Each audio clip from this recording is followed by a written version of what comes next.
सब कामयाबी चाहते हैं, दुनिया में भी और आखिरत में भी। लेकिन अक्सर हम एक गलती करते हैं, या तो दीन भूल जाते हैं या दुनिया छोड़ देते हैं। एक नौजवान अहमद भी ऐसा था, बिजनेस और पढ़ाई में मेहनती, मगर नमाज छोड़ देता।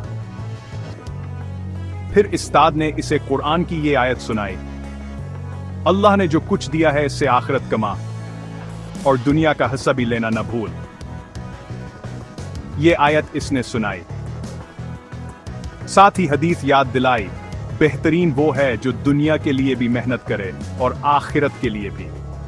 ये सुनकर अहमद ने फैसला किया, दुनिया भी, दीन भी, नमाज वक्त पर और मेहनत भी ईमानदारी से। नतीजा, दुनिया में इज्जत मिली और आखिरत की तैयारी भी हो गई। नौजवानों, याद रखो, असल कामयाबी तवाज़ुन में है। दुनिया को दीन के ताबे करो, तभी जिंदगी भी बनेगी और आखिरत भी।